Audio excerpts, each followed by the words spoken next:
you followed our channel for any time, you know we love harvest hosts. We are on our way from Central Cal to Flagstaff, Arizona, and we have things like the Grand Canyon planned on the way, but we have stopped at Keepers of the Wild Harvest Host in Valentine, Arizona. I am here before we're open just to go in and check it out and see what's going to work best for the family.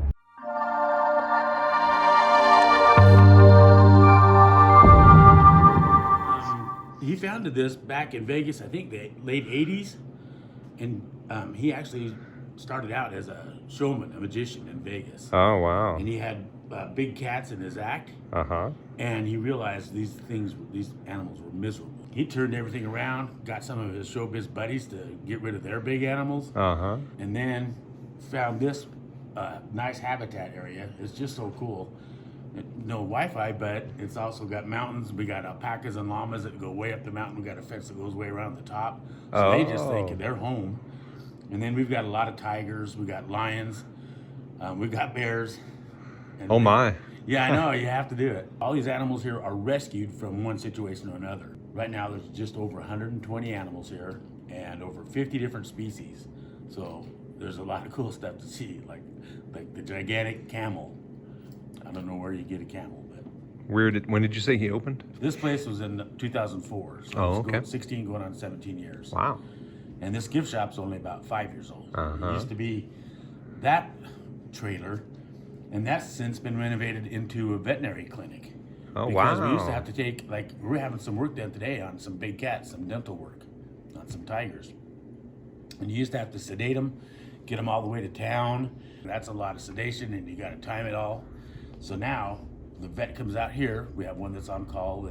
Any chance we'll be able to catch a glimpse of that? I don't know. You can keep peeking. The deal is on the park is you can walk the whole park, and that whole thing is under 2 miles, and you can do it in less than an hour if you wanted. But you're welcome to just wander around the park all day, as far as I care. We have guided safari tours where they drive you around, and it's $10 more a person. The tour guide is able to tell you some of the backstories on these animals. Some of it's kind of sad, but a lot of it's pretty neat. They can tell you how the animal ended up here and who's related to who, stuff like that. It's pretty cool. So you're the one that started this in Vegas, huh? Yeah, originally, yeah. Wow. Yeah, I guess the Lions woke you up this morning? Yeah. No, it was the trains. Hi, how are you? This is my son Elijah. I'm Jonathan. John, this is the Legend. owner and the founder of this whole thing. Yeah, I started all of this. Yeah. A long time ago, so. So you used to be a magician in Vegas? Yeah, at one time. That's crazy. Yeah, now I do magic tricks with the animals. We got veterinarians coming in this morning, and we got a dentist coming in to do some root canals on one of our tigers. My kids, if chance, we're going to do the guided tour, but if cool. we had a chance to peek in on, yeah, we don't want to be in the way. This over here, that big door, that is our educational center. You Yeah. can walk right in there, and then you can look through a giant window. You can look into the animal clinic. I have to knock the white tiger down first because he's got some bleeding problems with his chin. Okay. So we're going to do that right in the habitat. Probably Okay. don't have to bring him in unless we do. And then Millie is going next for the dental work. She needs 3 root canals. What is your name? I'm Kevin. Hi, Kevin. Yeah. So what is this monster? This is a... This is a World War II Penzgauer Swiss Army vehicle, Wow. troop transport. Okay. A troop transport. Yeah. Where did he get that? I think he got this one somewhere back east. It's a 68, I believe. That's But awesome. they haven't changed the style of them since World War II. Okay. So it's pretty much stayed intact from that time. So this is what we see all the animals in, huh? That's Correct. awesome. And how long will this tour be? About an hour. Okay, cool. Yep. Ma'am, you want to watch your head, especially you. I speak from experience. A short joke, huh? All right. Any money you spend here goes directly into the feeding and care of the animals. Our founder, Jonathan Kraft, was a magician on the Strip. He used cats in his act, saw how they were treated, had a change of heart, and that's when he started Keepers of the Wild some 23 years ago. We've been at this location for 15 years. We rescue just about anything. You'll see that as we go. We do rescue, rehabilitate, and release a lot of birds of prey. Not too long ago, 8 great horned owls up at the caverns. It was nice to be able to release something. Otherwise, all the animals that are here to stay for the rest of their lives.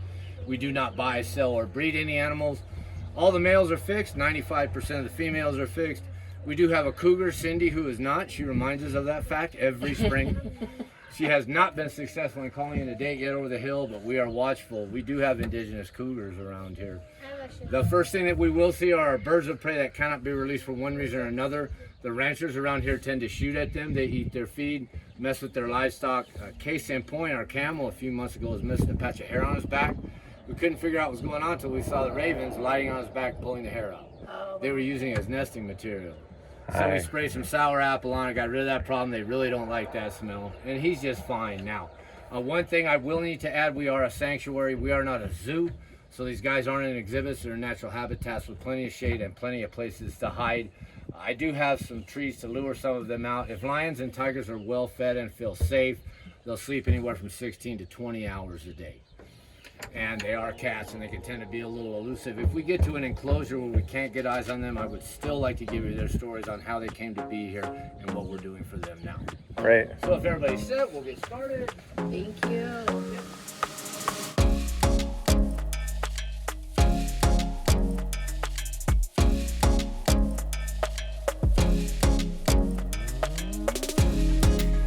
Bam Bam was a pet to a gentleman who used her in the entertainment industry. We're not quite sure Hi, Bam Bam. to what extent. We think maybe something to do with dancing, because we can catch her in there dancing around. She's a character. But there's one thing she absolutely will not eat, and that's salmon. Oh my Staple God. of a grizzly bear in the wild. That? Bam Bam's a junk food eater, huh? Absolutely, our dysfunctional grizzly bear here, keepers of the wild. Do you ever have to turn animals away? If we don't have room for an animal, Jonathan will find a home for it. Yeah. Locally, nationally, as well as internationally. He's very well known. They can move short distances at 40 miles an hour. They can move all four of their legs in a 360-degree motion.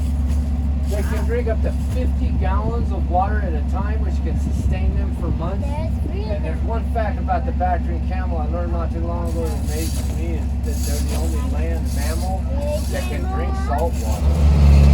Coming up next on the passenger side, we will have our llamas, Snickers and Snowy. We got Snickers and Snowy from the backyard in Las Vegas, Nevada. Oh my goodness. Nevada is one of 8 states where it is legal to buy, sell, own, and breed exotic animals. Oh wow. Now the llama has a split hoof and a saw pan at the bottom of their hoof, which makes them excellent mountain climbers. They can carry a third of their weight on their back. And if you overload a llama, he will lay down until you take the excess weight off. This lazy guy on the driver's side will be our first orange Bengal tiger. We got Mercury along with 4 other performing cats from the magician Rick Thomas. Rick contacted Jonathan and told Jonathan that if he took his 5 performing cats, gave them a place to live for the rest of their lives, he would not use cats in his act again. And he stood by that. He's still a very successful magician on the strip. As we drive around, a lot of these guys will walk with a pronounced limp. That is from the decline. They outlawed the decline of these guys in '06, but unfortunately that just moved it to the back rooms. And when you declaw a cat, any cat, you just don't remove the claw. They amputate the end digit. If that end digit tries to grow back, it will grow back into what's called a scur. And that scur will grow down through the remaining pad. So in essence, they are walking on the bones of their paws. A couple of months ago, we went ahead and darted him and took him into our fully equipped, fully licensed by the state of Arizona animal clinic. We x-rayed him, and you can see him favoring his left front paw. He has the beginning of 3 scurs on his left front paw. Now, the life expectancy of an orange Bengal tiger in captivity is 20 years. Mercury is 18 years old.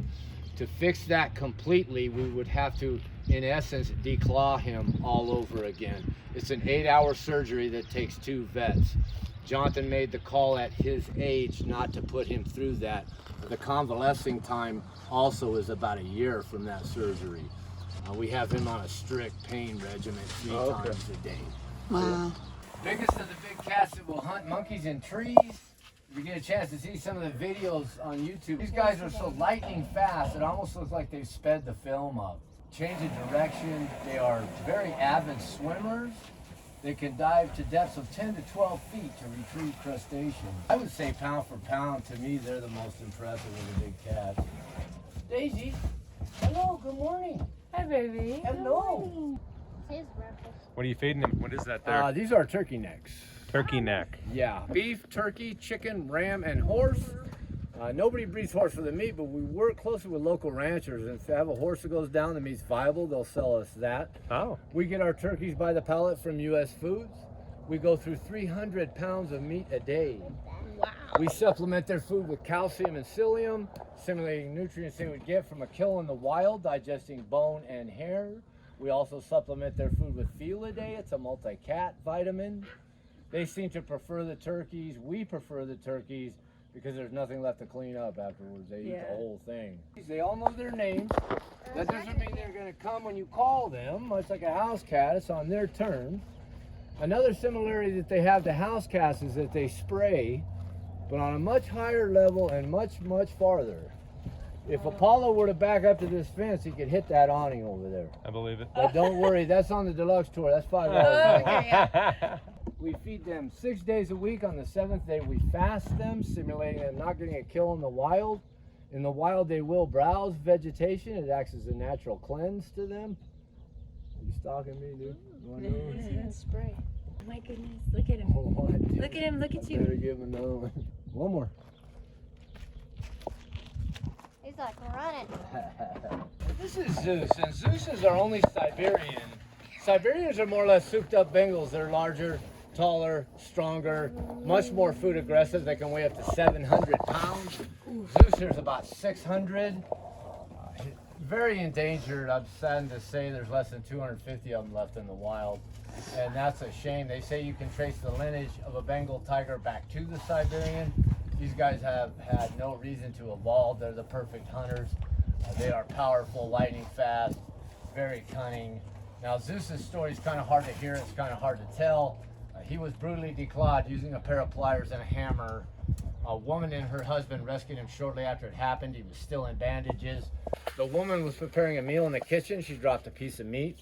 They believe Zeus was going after the meat, but got her arm instead. She wasn't bitter even at that point. She contacted Jonathan, told Jonathan she was seeing with her heart, not her mind. Could he help out? And we're more than happy to give this guy a home. And here we have our capuchin monkeys. Capuchin monkeys are extremely intelligent. They're used as helper monkeys for the quadrant and paraplegic. They've been in countless movies. They're the original organ grinder monkeys. On the left, we have our brown capuchins. That's Max.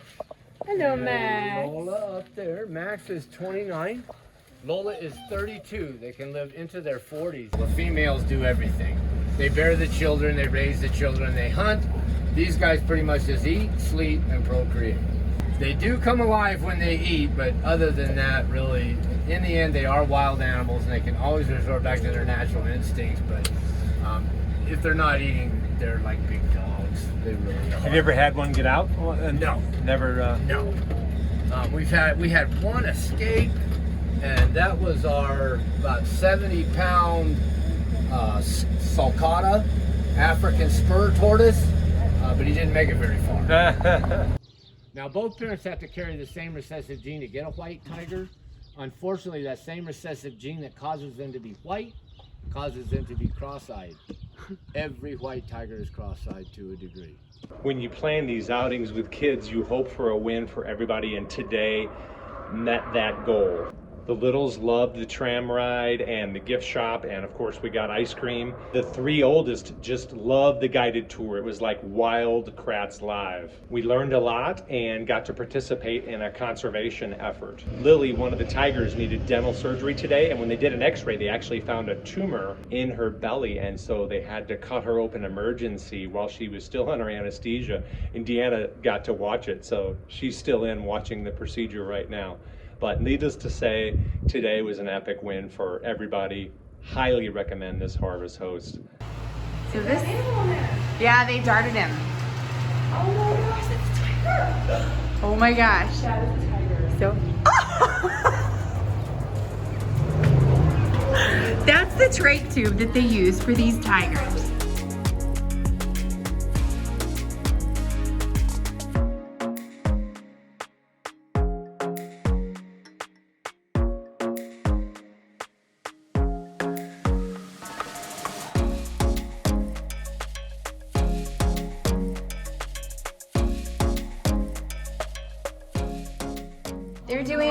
abdominal surgery. A sign and say, I'm a surgical first assist. Do you need help? Now we're off, headed to the Grand Canyon and Flagstaff to visit friends. I just want to say, wow, our harvest host last night was so phenomenal and such a great story. I'm speechless. We are leaving right now from Keepers of the Wild.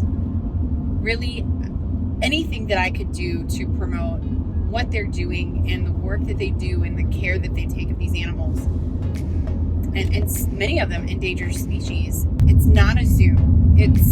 They don't breed them. It's purely an act of love what they do. We had an amazing time. I know my husband did the intro and the outro, but I just had to say I was able to watch the whole entire surgery. Phenomenal group. Really there for the right reasons. They're there to get done what needs to be done. And we learned so much. What an amazing day. This was great. So perfect.